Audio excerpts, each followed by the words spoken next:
I am a good parent. I have two. They're beautiful. One is an adventurous boy at the age of 4, yet respectful beyond his years.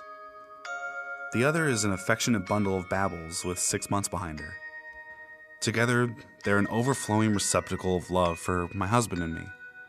We want to teach our children to be the best that they can be in the world.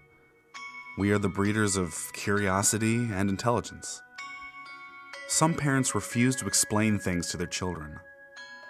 They command them and expect them to adhere to their regulations without providing any justifications. Because I said so, some might say. Some don't want to elaborate on the happenings around them. It just is that way. Stop asking questions. Don't worry about it. I believe that those parents just don't want to think too hard. They're conditioning their offspring to be as ignorant of our realm as they are. But no, not us. Our children should understand the world around them. We want them to question it, scrutinize it, struggle with it, and come to their own conclusions. Most adults really underestimate the capacity children have for comprehension. We know better than that. We are better than that. We have two, and we're going to make them magnificent. In the instance that our oldest inquiries, "Mom, Dad, why are you throwing away the lasagna you made the other day?" we don't reply, "Because it's bad now." What exactly would he learn from that? Of course he loves and trusts his parents and may accept that as a valid answer, but do we want him to follow us blindly forever? Absolutely not. He and his sister are to be our checks and balances when we age and potentially lose our open-minded focus. The elderly can be so stubborn. So instead, we construct a clear observation box of Tupperware to keep the lasagna instead of throwing it away. After a few days, the leftovers spoil and the nasty remnants are left for him to investigate. Ew! So that's why you're throwing away the leftovers. Because they were getting bad. Exactly. He's so smart. We're doing a fantastic job as parents. We have two, and they're going to be perfect. As most parents know, children can be such curious creatures. There are not enough hours in the day to perform an experiment on every question our little boy has. Instead, we usually lend him onto a path of critical thinking. When he asks why, we query back. Why do you think it would be like that? He'll ponder and fumble his way into a few conclusions. Usually, he'll need some boosts into the right direction. One night, he called for us from his bed as I was tucking in our littlest lady. "Mom, Dad, I heard something in my closet. What was that?" My husband chuckles as we come to his aid. "Well, kid, what do you think it was?" "I think it was a monster, or a ghost, coming to take me away."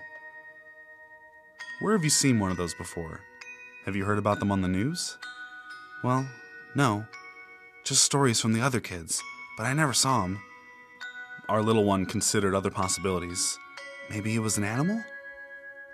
That was much more plausible than a supernatural being. He's on the right track. I chimed in on his investigation. "Honey, we're safe in this place here, right?" My little detective agreed. "Why don't we check and see what it was?" Nervous, he slid out of the covers and padded over to the closet door. It was a sliding door, and inside we keep his clothes up top and a small table of art supplies at the floor. There was a small cup of crayons that must have been seated too far on the edge of the table, and the gravity finally got to them. There was a rainbow of wax sticks sprawled out on the floor, leaving light marks on the white door. As assumed, our brilliant mini-man came to this conclusion, all on his own. He would pave the way for his sister. We have two, and they're essentially already brilliant. On a different occasion, he asked, "Why do I have these bumps on my arms sometimes?" We led him to deduct the situation around the occurrences. "Well, I'm usually sitting still when I'm cold, but why does my body do that?" Since we can't read our DNA instructions within our home, we resorted to research. He cannot yet perform an intricate Google search, so we'll be his typing fingers. We discovered that in this instance of cooling temperatures, that our bodies are trying to raise goosebumps in order to create insulation. It's working to make us warmer. Happy with his answer, he went on his way. Such a good child. We have two, and they're on their way to being great. Other times, such extensive questioning just isn't a viable option. Some sunny day, my husband and I were taking a long walk with our children at the local park. I was cradling my youngest when our boy walked to us, fiddling with his fingers. "There's this woman watching me a lot, and I don't know why." We surveyed the park around us, but didn't see any woman staring at him. Maybe it was another parent that didn't trust other children around theirs, and thus watched our boy frolic around her babe. It was a full grounds on this beautiful day, but it was obvious that our boy was unnerved. We asked him if he felt safe enough to investigate. He said no. Proud of his deduction, we let him know that we were glad he could recognize when he felt uncomfortable and to come to us for support. We left the park, explained to him that sometimes you can't investigate if it's not safe, but gave him our deductions to try and ease his mind. He wasn't happy with this answer, so we advised him about some scientists. They don't always have all the information that they need, so they can't finish their research. Every so often, one just has to move on to the next excursion without a real answer. We have two, and they're going to be revolutionary. My daughter had a fever the other night. I cradled her as she sweat. My son asked why his dearest sister wasn't feeling too well. I told him we weren't sure, but the doctor said it would pass. He was visibly upset. As an older brother, it pained him to see his sister in any sort of discomfort. I placed her in her crib with a fan on and left her brother there to stroke her budding hairs across her forehead. "I just want to know why your head hurts, little sister, and I want to make it better." We have two, and they are loving creatures. I tried to distract myself with television, as my husband was away on a business trip, but I managed to zone out and do a nap. Later, I awoke and left the room to check on my daughter and see what my son was getting into. On my way, I noticed that his father's toolbox was open and on the floor. Meticulous of a man he was, it was odd to see the box open and a couple of implements missing. I became irritated at my husband, as I know that I did not leave this array here. I went into the youngest one's nursery. There, her brother had investigated as to why her sweet little sister had such a fever. He was in the crib with her. He had the screwdrivers. It was a mess. He is the reason that I have one. "Mom, I'm trying to look and see why sister's head hurts. I still haven't found any boo-boos in her." It's okay. I am a good parent. I remedied the situation. Because now, I have none.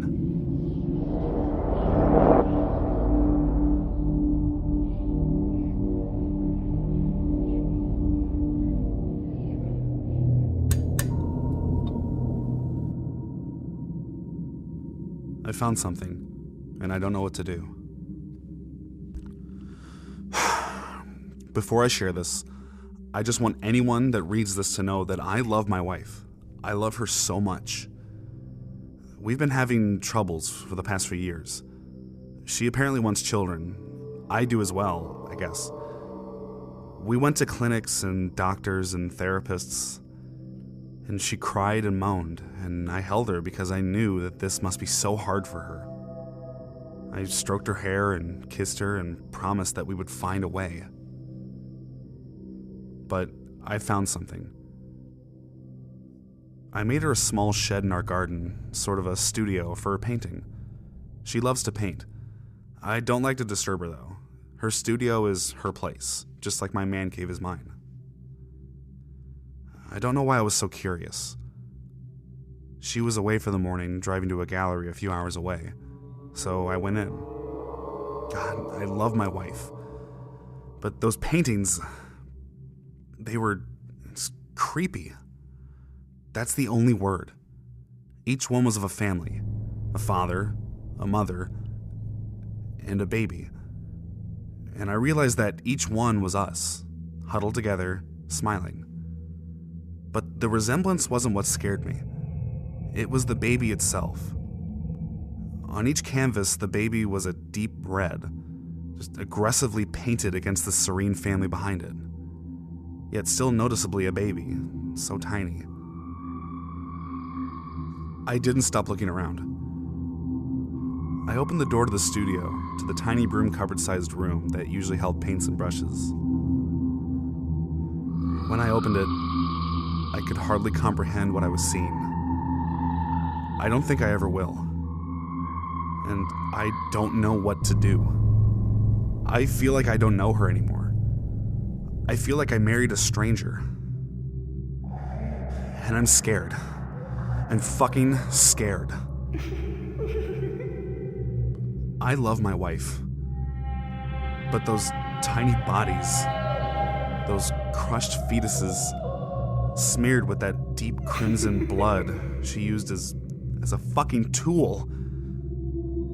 There were so many twisted little babies,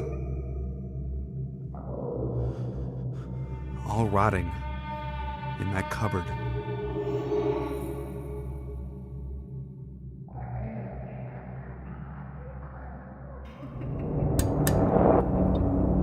Upstairs.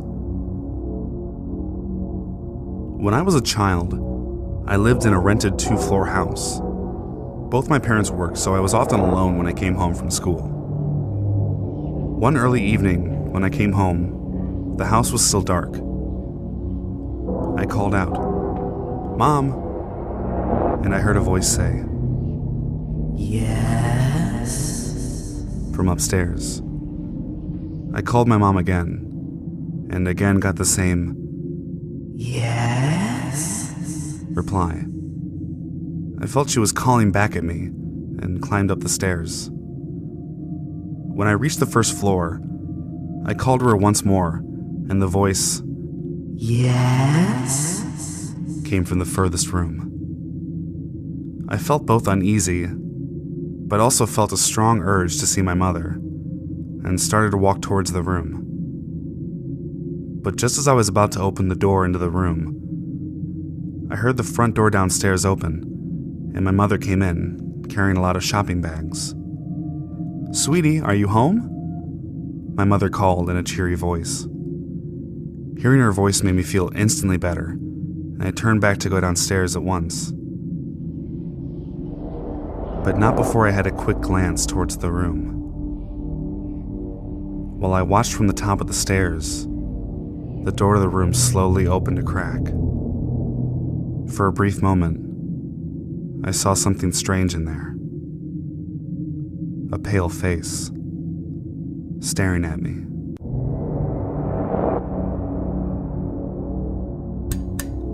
Mother's call. A young girl is playing in her bedroom when she hears her mother call to her from the kitchen, so she runs downstairs to meet her mother. As she's running through the hallway, the door to the cupboard under the stairs opens, and a hand reaches out and pulls her in. It's her mother. She whispers to her child, "Don't go into the kitchen. I heard it too."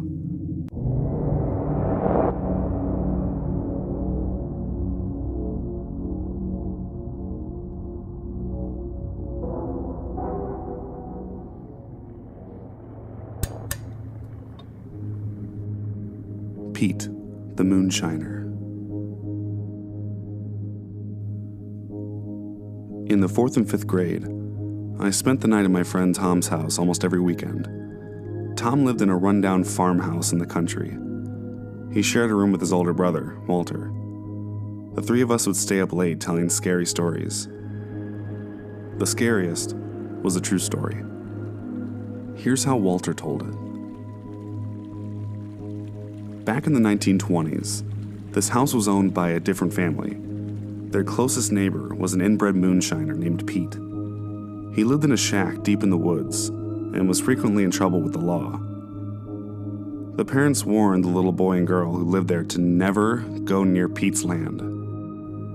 The young boy lived in this very room. One night, he was awakened by the sound of shattering glass somewhere inside the house. Living so close to Pete, the boy was very cautious. Instead of opening the door, he locked it. He pressed his ear to the door and listened. The boy heard footsteps stumbling down the hallway that were much too heavy to be his father's. He could almost smell moonshine from the bedroom door. "Let me in, boy." It was Pete. But the boy wouldn't unlock the door. Overcoming his fear, he shouted, "No!" After a minute, the boy could hear Pete's heavy boots fading back into the house. In a distant room, he heard his father shouting to Pete. But the shouts soon turned to screams. For almost an hour, the sounds degenerated as the father shred his vocal cords to ribbons while screaming. The boy thought the pleading in hoarse agony was the worst thing he'd ever heard, until it was replaced by something much worse. Silence. Pete's bootsteps lumbered back through the house to the boy's room. He pounded on the solid oak door.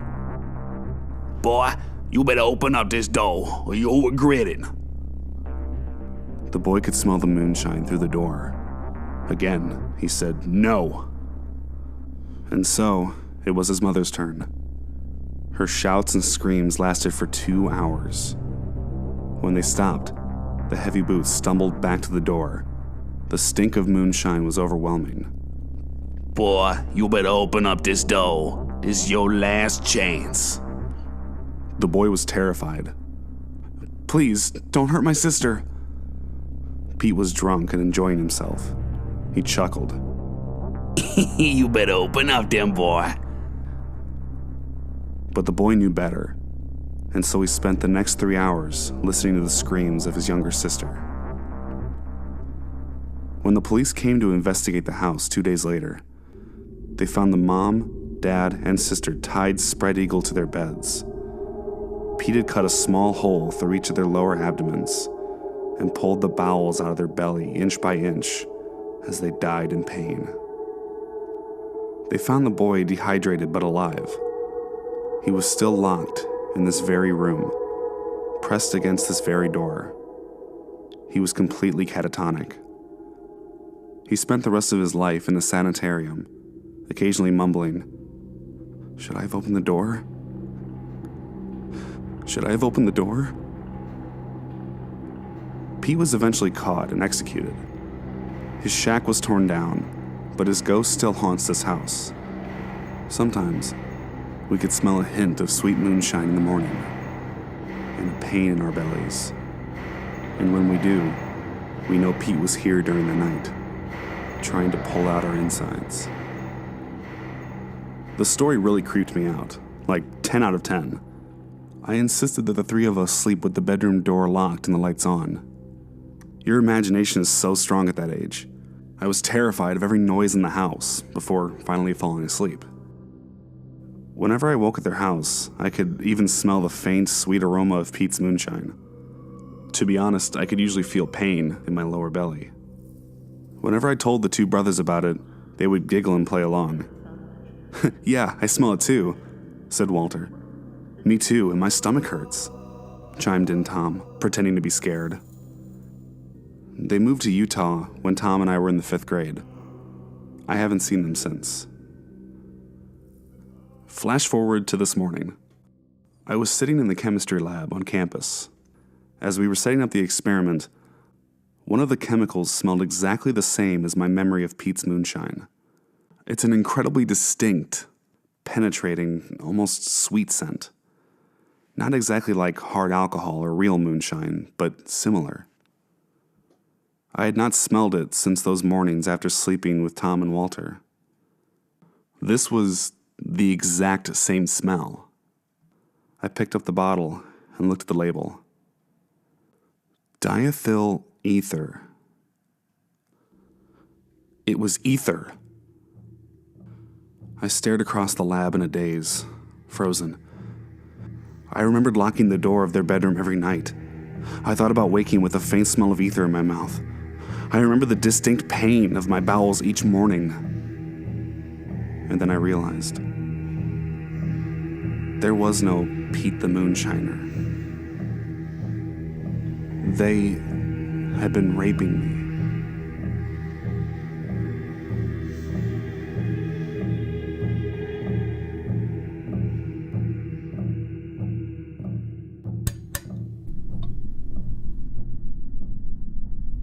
Hell. There was no pearly gate. The only reason I knew I was in a cave was because I had just passed the entrance. The rock wall rose behind me with no ceiling in sight. I knew this was it. This is what religion talked about, what man feared. I had just entered the gate to hell. I had felt the presence of the cave as if it was a living, breathing creature. The stench of rotten flesh overwhelmed me. Then there was the voice. It came from inside and all around. Welcome.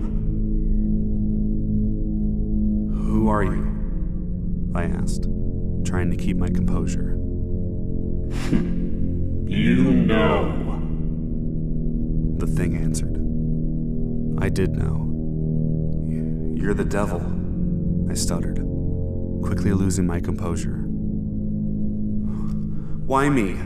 I've lived as good as I could. The silence took over the space as my words died out. It seemed like an hour went by before the response came.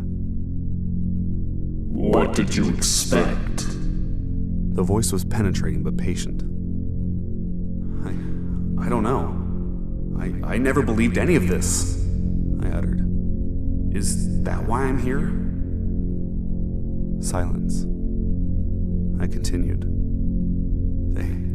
They say the greatest trick you ever pulled was convincing the world you don't exist. No. The greatest trick I ever pulled was convincing the world that there is an alternative. There is no God. I shivered. The cave trembled with the words. I am God.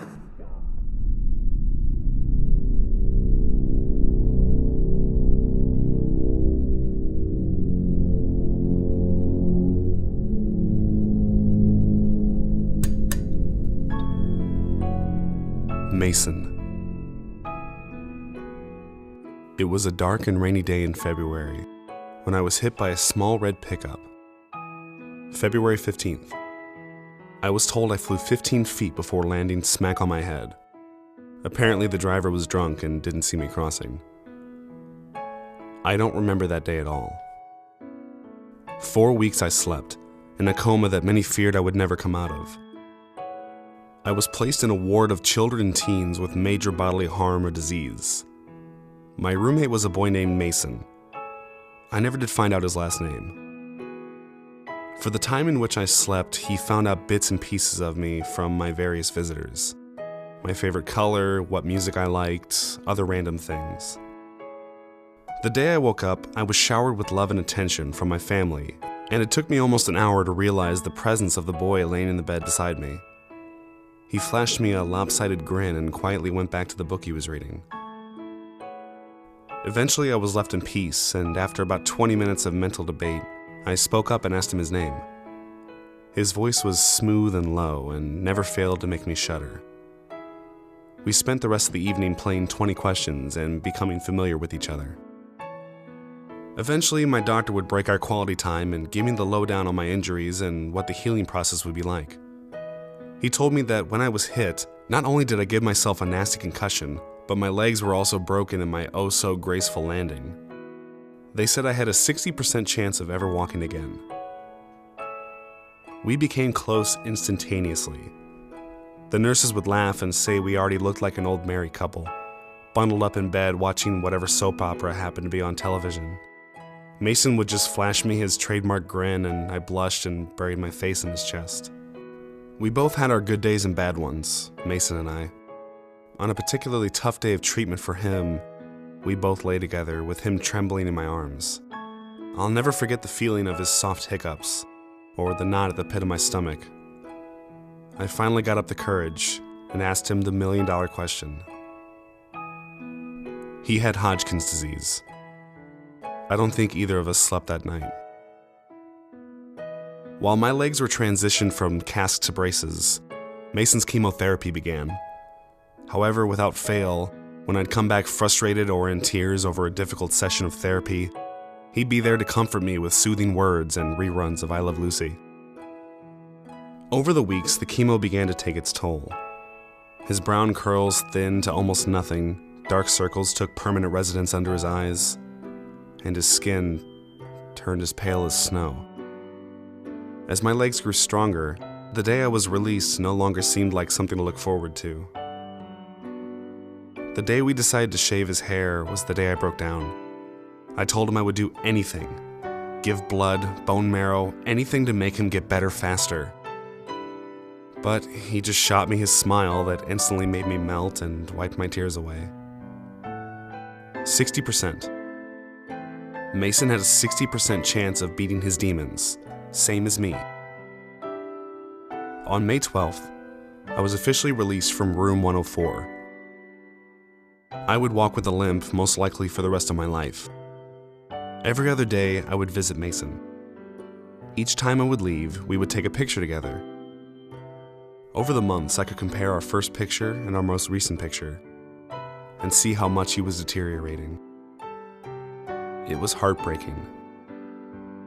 August 17th was the first time I lost him. Overnight, a high fever had broken out, and his heart stopped for 4.5 minutes. Those were the worst minutes of my life. I sat outside his room in an uncomfortable plastic chair, watching the nurses I knew all too well scramble back and forth, attempting to save his fragile life. I didn't leave his side until he squeezed my hand, winked, and told me to go home and take a shower. After that, I vowed I would never leave him alone again. I guess the odds weren't in Mason's favor, for by the time Thanksgiving came around, he was almost a skeleton. But I didn't care. He confided in me that night, accepting the fact that his time was almost up and promising to wait for me on the other side. I begged him not to go, but he just slightly shook his head and rubbed soft circles in my back. He wasn't going to survive Christmas. That was 2 months ago. No longer being able to bear to see him hooked up to all sorts of machines, we decided to steal away in the night together. I bundled him up and drove him away in my mother's car until we arrived at an old cabin my family would stay in during the holidays. Mason and I couldn't be any happier.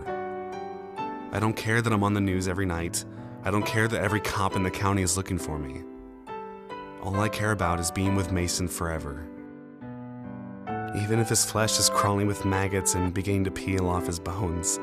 Even if the smell of his rotting cadaver never fades from my skin. His lips are still warm at night, and he often whispers sweet secrets into my ear before we sleep. No one, not the police, doctors, or anyone can ever separate us. I'm ready for them when they come. I made sure to bring the sharpest scalpel I could find before we left the hospital.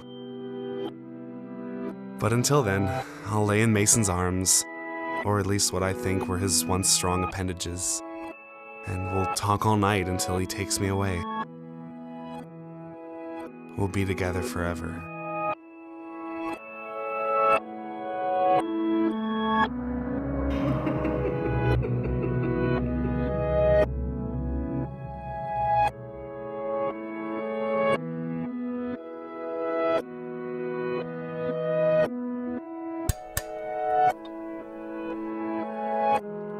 Stop.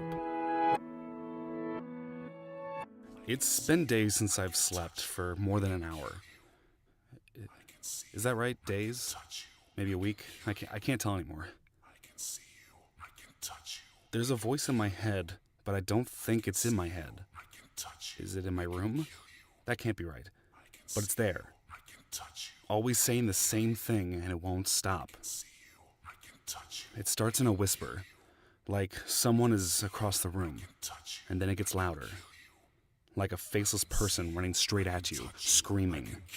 It's deafening, and it won't stop.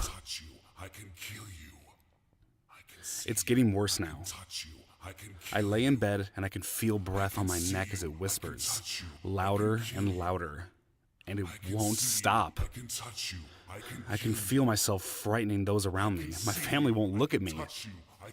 I keep trying to tell them that something is there, but they just think I'm crazy. Last night, when the screaming wouldn't stop, I went to my brother's room to show him. It was so loud my head was going to explode. He had to hear it too, right? Now I'm screaming back at the voice. Stop! It woke my brother, but for some reason, it wasn't beside his bed anymore. I was on top of him. I can see you. I can touch you. It was all too loud. Kill you.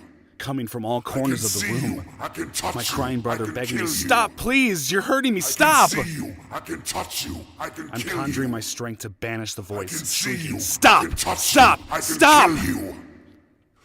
I don't know what happened, but there was an abrupt end to the chaos. All I know is it's quiet now. My brother has a pillow over his face, and he's quiet now. And the voice went away. I think it finally stopped.